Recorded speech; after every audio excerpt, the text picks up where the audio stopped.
Caden Chesson didn't believe in anything, at least nothing higher than himself. It started at university, during a late-night internet rabbit hole. A link on a freethinkers atheist forum.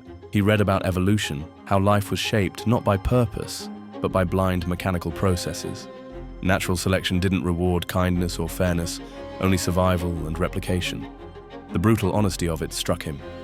From there, he devoured the work of the new atheists, Dawkins, Hitchens, Dennett. He especially liked Dawkins's assertion that the universe has no design, no purpose, no evil and no good, nothing but blind, pitiless indifference. Caden underlined that one. That was the moment it clicked. If there's no God, no transcendent lawgiver, then there's no objective morality. Good and evil don't exist. Just instincts dressed up as ethics. I don't need to feel bad about anything. It was liberation. By the time he was called to the bar, Caden had become a rising star within the world of law. Ruthless, brilliant, polished. He defended corrupt corporations, manipulated evidence, and coached the guilty to perform innocence. He called it the system working. It worked for his gain, and that was the goal. When his father, distant and dying, called and asked him to visit one last time, Caden didn't even return the call. He was going to die anyway, he told himself. What difference does it make? And so he didn't go. He won a case instead, had steak and a bottle of wine with a client, slept soundly, at least for a while. Over time, the victories got darker. He orchestrated evictions of the vulnerable to quickly resell the buildings for profit. He blackmailed, he defamed, he used people's secrets as leverage. Back in university, he had written down a mantra: become master of my own evolution. He was doing it. He still had the small voice inside him, the one that hesitated and flickered at injustice. But he was muzzling it, and it grew quieter. Guilt was a barrier to success. Remorse was a mutation that he didn't require. It needed to die, like an unnecessary cell in his body.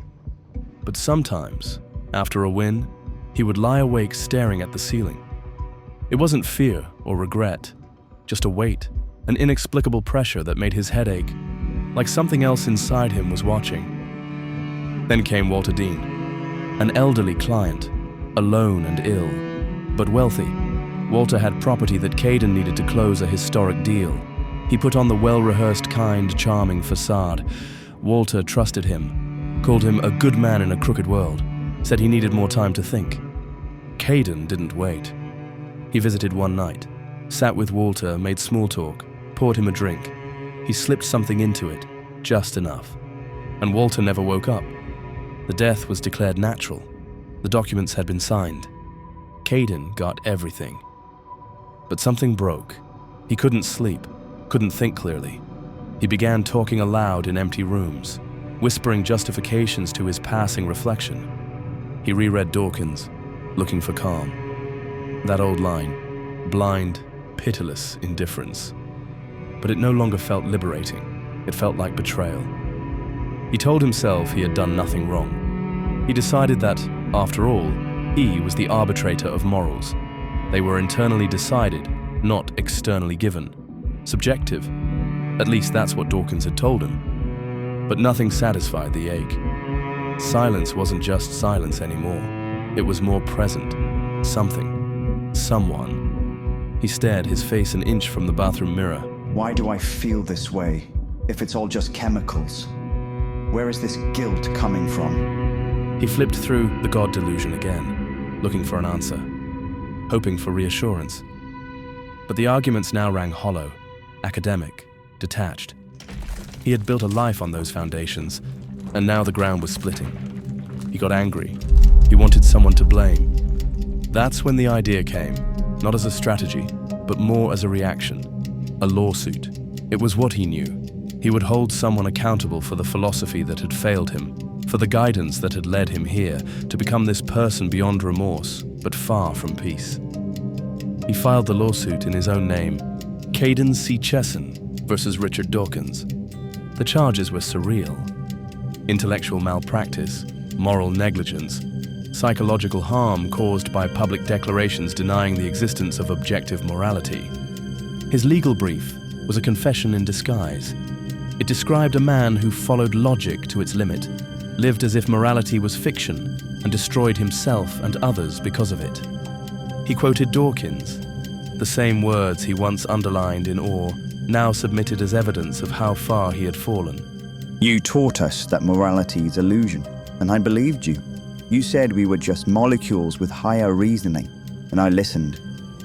I built my life on your words, and when I felt the weight of what I'd done, I had only silence left to understand it.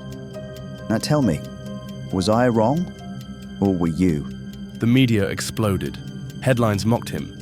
Legal experts called it incoherent. Dawkins never made a comment. The case was thrown out in a day. He wasn't able to work again. The Bar Standards Board suspended him, and Caden, once calculated and confident, was left silenced. Weeks later, on a grey afternoon, unshaven and sleepless, Caden wandered into a cemetery, one he would have recognized had he not skipped his father's funeral. His father's grave was modest and weather-worn. Unexpectedly, carved into the stone was a cross. Caden stared at it, confused. His father had not spoken of faith. Or maybe Caden hadn't spoken to his father enough to know. Or maybe he had sought God quietly when the pain got bad. The longer Caden looked at the cross, the stranger it became. Not strange in shape, still familiar and iconic, but in what it resembled. He blinked.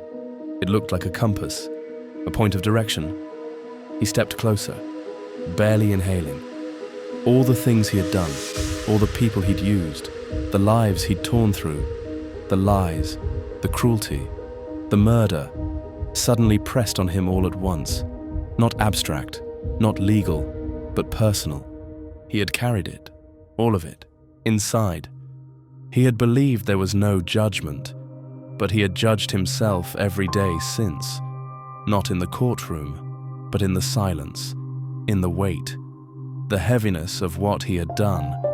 And now here was the cross, not just a symbol, a man, God, suffering under the weight of wrong, not other people's wrong, not just the world's, his, Caden's.